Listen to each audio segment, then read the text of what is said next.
Housewife की अहमियत। माँ, बेटे और बहू तीनों ही खाने की टेल पर खाना खाने के लिए बैठे होते हैं। खाते समय लड़का अपनी पत्नी को बोला, स्वाति तुमने आज भी दाल चावल बनाया है। खाना बनाने में तो आलस मत किया करो। तुम बस एक हाउसवाइफ ही तो हो। तुम घर पर ही तो रहती हो। तुम्हें रसोई घर में कुछ अलग अलग खाना बनाना अच्छा नहीं लगता है क्या? क्यों रोज ही एक ही तरह का खाना बनाती हो तुम? स्वाति बोली, मैं आज सूजी की खीर बनाने वाली थी, पर रसोई में सूजी खत्म हो गई। मैंने कल ही ऑर्डर किया था, पर अभी तक नहीं आया है। कोई बात नहीं, मैं कल बनाऊंगी। रसोई घर में कुकर की सीटी बजती और खाने के समय स्वाति रसोई घर में जाती है। रसोई घर से वापस आते वक्त डाइनिंग टेबल पर बैठकर स्वाति बोली कि मैंने कुकर में आलू डाले हैं, शाम को मैं आलू के बड़े बनाने वाली हूँ। यह सुनकर उसकी सास बहुत ही खुश हो गई। आकाश बोला, अच्छा है, तुम दोनों को तुम्हारी पसंद की चीज़ बनाने में और खाने में बहुत मज़ा आता है। ऐसे में दरवाजे की बेल बजी। स्वाति वापस खाने की टेबल पर से उठी और दरवाज़ा खोला। डिलीवरी बॉय सूजी लेकर खड़ा था। पार्सल लेकर स्वाति वापस खाने की टेबल पर खाना खाने के लिए बैठी। तभी माँ बेटे से बोले कि अगर तूने दरवाज़ा खोल दिया होता तो क्या हो जाता। बेचारी ठीक से खाना भी अच्छे से नहीं खा सकती। तो बेटा बोला, सॉरी माँ, मैं नहीं उठ सकता, मुझे ऑफिस जाने के लिए देर हो रही है। फिर रूम में वह चला जाता है। वह स्वाति को आवाज़ देता है, मेरी फाइल मिल नहीं रही है, तुम ढूंढ कर दो। स्वाति फिर एक बार खाने के टेबल से उठने ही वाली थी और उसकी तरफ जाने ही वाली थी कि तभी सास उसे रोकती है। बोली, छोटा बच्चा नहीं है वो, तुम खाना खाओ। थोड़ी देर बाद रूम से आकाश की आवाज़ आई, फाइल मिल गई। सास और बहू दोनों ही खाने की टेबल पर एक दूसरे की तरफ देखकर हंसने लगी। आकाश ऑफिस जाने के लिए निकल गया। स्वाति ने सारा काम खत्म किया। रात को आलू बड़ा और खिचड़ी भी बनाई। खाना देख आकाश और सास बहुत ही खुश हो जाते हैं। स्वाति सब काम निपटा के सो जाती है। दूसरे दिन सुबह आकाश उसके बेडरूम में फाइल ढूंढ रहा था और वह फाइल ढूंढने की वजह से बेडरूम पूरा अस्त व्यस्त कर दिया।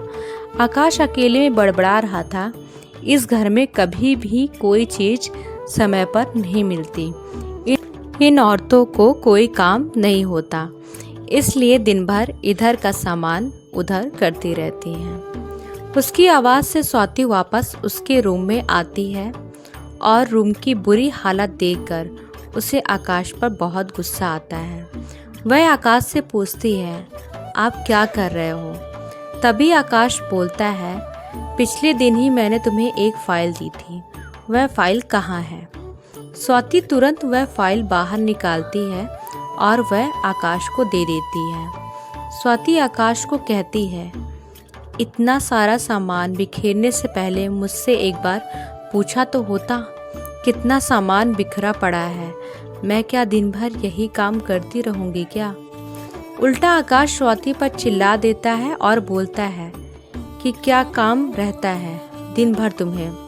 इतना काम भी तुम नहीं कर सकती क्या? दिन भर सोती ही तो रहती हो सिर्फ। माँ के कहने पर हाउसवाइफ से शादी करके बहुत बड़ी भूल की है मैंने। ऐसा बोलकर आकाश ऑफिस के लिए निकल गया। पति पत्नी का बोलना माँ के कानों पर पड़ता है, जो आकाश को पता नहीं था। माँ स्वाति के पास जाती है, तभी स्वाति रो रही होती है। कोई भी गलती नहीं होते हुए भी आकाश उस पर चिल्लाया, यह बात उनको पता थी। स्वाति से वह बहुत प्यार करती थी और स्वाति भी उन्हें बहुत प्यार करती थी। सास ने स्वाति को शांत किया और फिर दोनों ने आकाश को सबक सिखाने के लिए एक प्लान बनाया।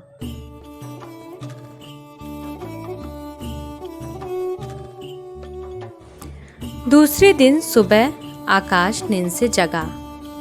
तभी वह स्वाति को चाय के लिए चिल्ला रहा था। तभी माँ नज़दीक के सोफे पर बैठी हुई थी।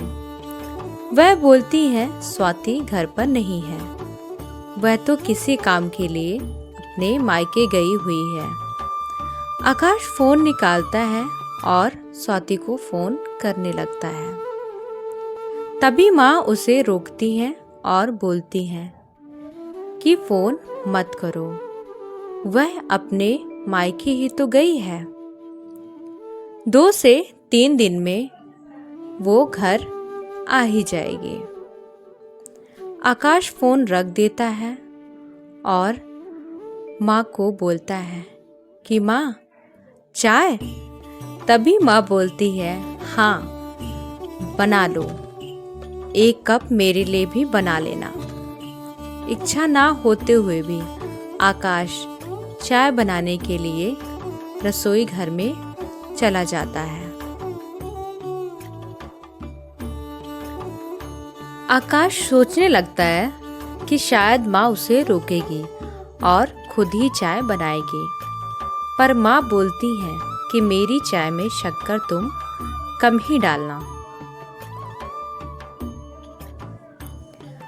आकाश चाय बनाता है और चाय लेकर आता है। माँ और बेटे दोनों ही चाय पीते हैं और फिर माँ बोली, चाय अच्छी बनाई है पर स्वाति जैसी नहीं।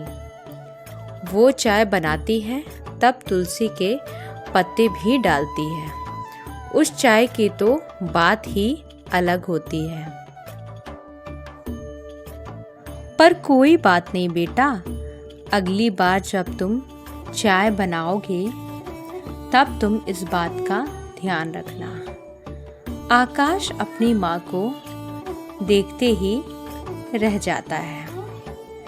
थोड़ी देर बाद आकाश माँ को बोलता है, माँ आज मेरा मटर पनीर खाने का दिल कर रहा है बहुत। माँ फिर आकाश की तरफ देखकर बोली, अरे वाह, आज मेरा बेटा मटर पनीर बनाएगा और मुझे खाने के लिए देगा। अच्छा हुआ, बहुत दिनों से मटर पनीर खाने की मेरी बहुत ही इच्छा हो रही थी। तभी आकाश बोला, अरे माँ, मटर पनीर तो मैं आपको बनाने के लिए कहने वाला था। तभी माँ उसे बोली, नहीं बेटा, मेरे घुटनों में बहुत दर्द होता है, वह बहुत दुखते हैं। मैं तो इतनी देर तक रसोई में खड़ी होकर खाना बना ही नहीं सकती। तभी आकाश फ़ोन निकालता है और रेस्टोरेंट से खाने के लिए ऑर्डर देने लगता है। तभी माँ उसे रोकती है और बोलती है, मुझे वह होटल का खाना नहीं पचता है, मुझे गैस होने लगती है उस खाने से, और तुम मुझे बाहर का खाना खिलाने वाले हो क्या? शायद माँ से प्यार नहीं करते हो तुम आकाश।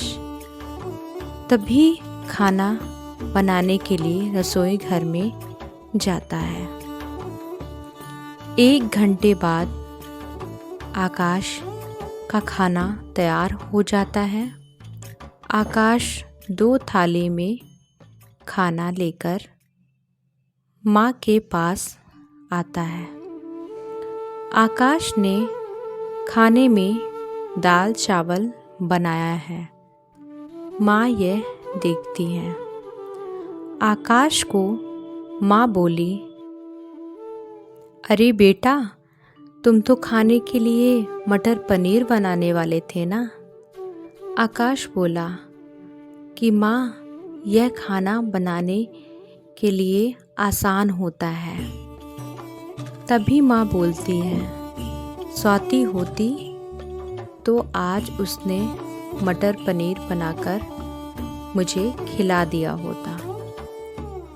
पर जाने दो, तुम्हारे हाथों का बना हुआ खाना मैं कहाँ रोज रोज खाती हूँ।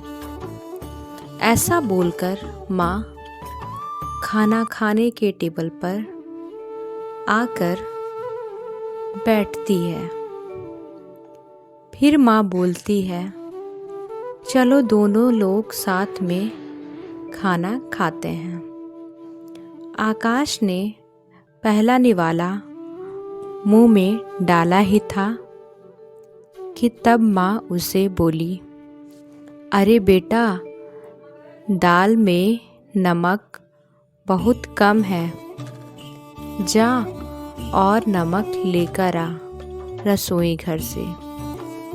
आकाश खाते खाते उठता है और रसोई घर में से नमक लेकर आता है और माँ को दे देता है।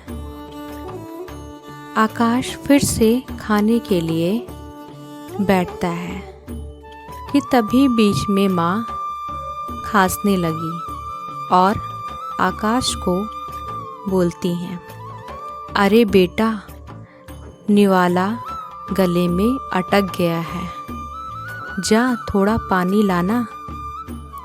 आकाश फिर से खाते खाते उठा और पानी लाने गया। फिर वह पानी माँ को दे देता है। इन सब में आकाश के चेहरे पर गुस्सा स्पष्ट रूप से दिखाई दे रहा था। आकाश को अब समझ में आ रहा था कि वह स्वाति के साथ जिस प्रकार का बर्ताव कर रहा था उसे कितना बुरा लगता होगा। वे यह सब खुशी से किया करती थी। उसके चेहरे पे कभी भी कोई शिकन दिखाई नहीं दी। आकाश यह सोचते सोचते खाना खा रहा था। माँ यहीं पर नहीं मानी। खाना होने के बाद माँ आकाश को बर्तन धोने के लिए कहती है और माँ उसके रूम में जाकर आराम करने लगती है। माँ उसे परेशान करने का कोई भी मौका नहीं छोड़ती। वो आकाश को बुलाकर चद्दर उड़ाने के लिए कहती है।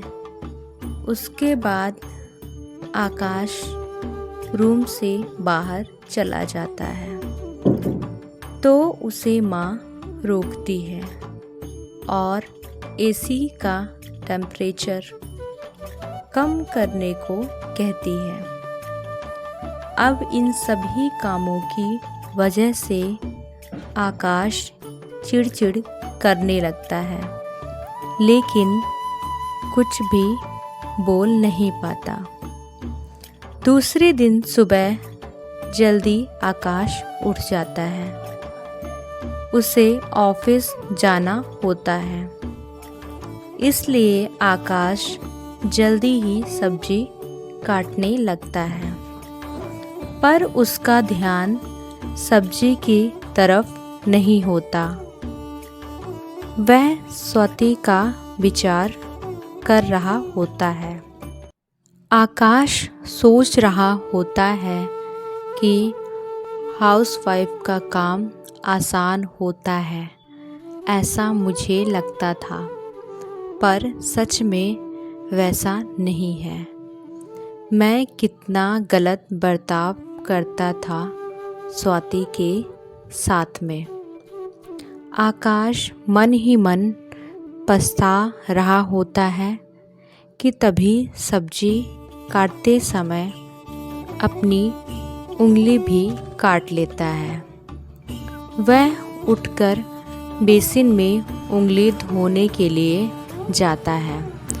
ऐसे में स्वाति उसके पास आती है और हाथ पर पट्टी बांधने लगती है। इसका मतलब स्वाति अपने मायके गई ही नहीं थी। स्वाति आकाश से छुपकर उसके ही घर में थी। यह तो सास और बहू का ही एक प्लान का हिस्सा था। आकाश स्वाति को देखकर बहुत ही खुश हो जाता है। वह उससे माफ़ी मांगने लगता है। वह स्वाति को बोलता है कि घर का काम करना बहुत आसान होता है। मुझे ऐसा लगता है तुम घर पर ही तो रहती हो, तुम्हें क्या काम रहता होगा। मैं हमेशा यही तुम्हें बोला करता था, पर एक ही दिन ही मुझे सब कुछ समझ में आ गया। मैं तुम्हें ऐसा कभी भी अब नहीं बोलूँगा और इसके आगे हम एक साथ घर के काम किया करेंगे। अगर घर हमारे दोनों का है तो काम भी हम दोनों का ही होगा। इसलिए सारा काम अब हम साथ में मिलकर किया करेंगे। दोनों का बोलना माँ बाहर से सुन रही थी। वह दोनों के लिए बहुत ही खुश थी। तो दोस्तों, हमारी कहानी यहीं पर समाप्त होती है। तो अगर आपको मेरी ये सारी कहानियाँ अच्छी लगती हैं और अगर आप मेरी आगे आने वाली कहानियों को सुनना चाहते हैं, देखना चाहते हैं, तो मेरी चैनल को सब्सक्राइब कर दीजिएगा, जिससे मेरी सारी आगे आने वाली वीडियो आपको देखने को मिलेंगी और आप इनका आनंद भी उठा सकेंगे। दोस्तों, आपको मेरी कहानी से बहुत ही कुछ सीखने को मिलेगा, जो हमारे जीवन को एक खुशहाल रूप में परिवर्तित करती हैं। एक अच्छी सोच के साथ और एक अच्छी उम्मीद के साथ जब हम अपने सुखमय जीवन को व्यतीत करते हैं तो जीवन हमारा बहुत ही अच्छे से चलता है। तो चलिए, हम अब इजाज़त लेना चाहते हैं आपसे और मैं कोशिश करूँगी कि मैं आपको हमेशा अच्छी अच्छी कहानियाँ लाती रहूँ। धन्यवाद।